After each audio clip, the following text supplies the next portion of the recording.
동석이 광숙에게 다이렉트로 고백을 하고 광숙이 깜짝 놀랐는데요. 동석은 광숙과의 약속대로 독고탁을 사과하게 만들었지만 세리와의 결혼도 깨지고 모든 일이 뜻대로 되지 않자 독고탁은 또 다른 계략을 꾸밉니다. 이번에는 아내 미애도 함께인데요.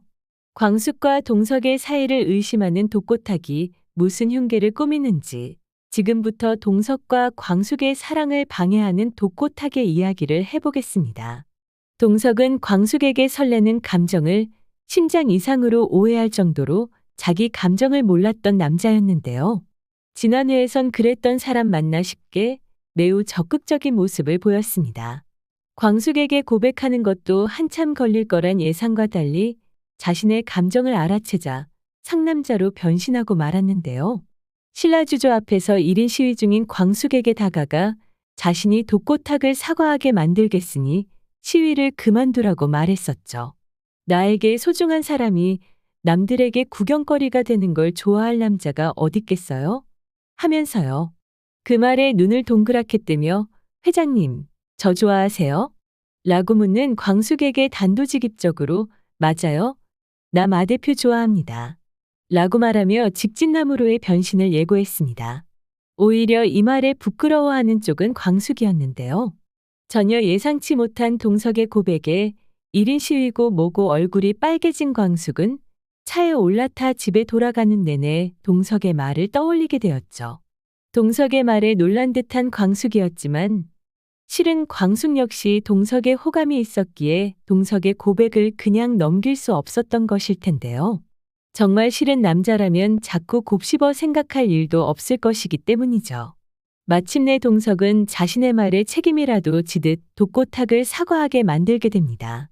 직접 신라주조를 찾아가 정말 회장님은 모르는 일이냐며 직설적으로 묻는데요. 속으론 엄청 찔리면서도 계속 부인하던 독고탁에게 동석은 재차 묻습니다. 마치 모든 사실을 알고 물어보는 것처럼요. 독고탁은 순간 동석이 무슨 증거라도 발견한 것인가 싶어 뜨끔하고 그런 낌새를 눈치챈 동석은 독고탁을 밀어붙여 전무의 범죄를 회장이 몰랐다고 하면 믿을 사람이 몇이나 있을까요? 물론 회장님이 그랬다는 얘기는 아니지만 이미 언론에서도 보도가 나간 마당에 신라주조를 지키고 싶다면 회장으로서 도의적인 책임을 다하셔야죠. 더 악화되기 전에 정식으로 술도가에 사과하세요. 같은 기업인으로서 드리는 충고입니다. 라며 단호하게 말을 합니다. 동석이 강하게 나오자 뒤가 구린 독고탁은 안절부절 못하는데요. 동석이 알고서 저러는 것인지 아니면 그냥 자기를 떠보려고 하는 건지 헷갈렸지만 어쨌건 사돈 자리까지 물 건너갈까 두려워 동석이 시키는 대로 술도가에 공식적으로 사과를 합니다. 그 후 동석은 광숙에게 전화를 걸어 내가 사과하게 만들었으니 또 필요한 거 있으면 말만 해요. 내가 다 해줄 테니까. 라고 말하고 광숙은 고맙다는 말 외에 무슨 말을 해야 할지 몰라 머뭇거리는데요. 갑자기 남자로 다가온 동석 앞에서 어떤 반응을 보여야 할지 몰랐던 거죠. 그런 광숙의 마음을 눈치챈 동석은 광숙을 만나 내가 지난번에 했던 얘기 진심이었어요. 마 대표 좋아한다는 거. 그런데 지금 당장 뭘 하자는 건 아니니까. 부담 갖지 말아요. 대신 날 밀어내지만 말아요. 라고 말합니다. 이렇게 똑부러지게 말하는 동석에게 광숙도 순간 심쿵하고 마는데요. 하지만 지금은 술도가 일로 머리가 아픈 상황이라 동석에게 회장님도 아시다시피 제가 지금 남자 만나고 연애할 상황이 아니에요. 그리고 회장님이랑 저는 너무 다른 세계에 살고 있는 사람이에요. 저보다 더 어울리는 분 만나셔야. 그때 동석이 광숙의 말을 끊고 다 알아요. 마 대표 사정. 내가 지난번에 마 대표 편이라고 말했었죠? 그건 우리가 같은 세계에 살고 있다는 소리예요. 다른 세계에 사는 사람이 어떻게 같은 편을 먹습니까? 그런 이유라면 더더욱 날 거절하지 말아요, 마 대표. 나 이제부터 마 대표한테 남자로 다가갈 테니까. 아직 동석을 받아들이진 못하지만 지금껏 일만 하느라 긴장하며 지내온 광숙은 오랜만에 어딘가 기댈 곳이 생긴 듯한 느낌에 잠시 마음이 풀어지는 것 같은데요. 반면 납작 엎드린 자세로 동석이 시킨 대로 사과를 한 독고탁은 광숙과 동석 사이를 의심하게 되고 이를 미애에게도 알려 집안이 발칵 뒤집힙니다.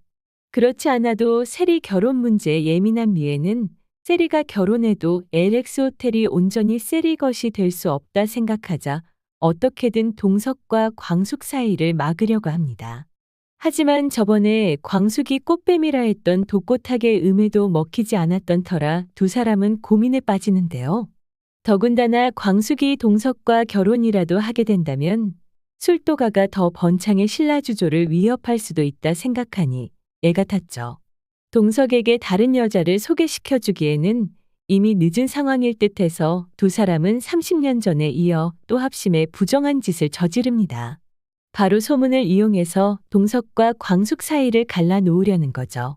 이번에는 직접 나서지 못하고 제3자를 통해 잡지사 기자와 접촉해 동석과 광숙이 연인 사이라며 스캔들 기사를 흘려주는데요.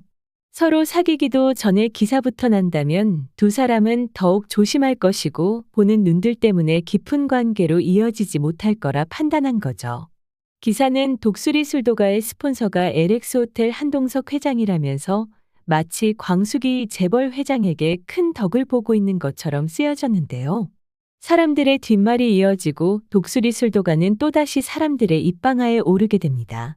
하지만 그 전에 동석과 광숙은 첫 데이트를 했는데요. 부담스러워할 광숙에게 소원권을 내밀며 같이 갈 곳이 있다고 말하는 동석. 소원권이란 말에 거절하지 못하고 동석을 따르는 광숙은 동석이 이끄는 대로 호젓한 교회에 도착합니다. 탁 트인 자연뷰가 펼쳐진 그곳은 마치 동화 속에 나오는 것 같은 카페와 식당이 자리하고 있었습니다.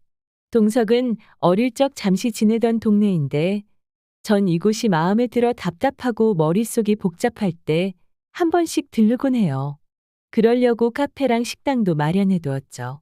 누군가 나처럼 답답하고 힘들 때 들러주었으면 해서요. 현재는 지인에게 운영을 맡겨 두었으니 광숙 씨 힘들 때 한 번씩 와서 들르고 가세요.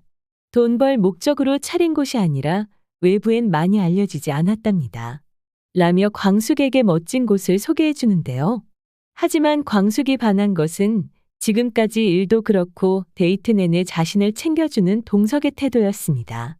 독수리 술도가를 운영하고 시동생들 걱정하며 주변 사람들을 챙겨주기만 하고 지내왔던 광숙인데 누군가가 이렇게 자신을 챙겨준다는 것에 찐 감동을 하고 말았죠.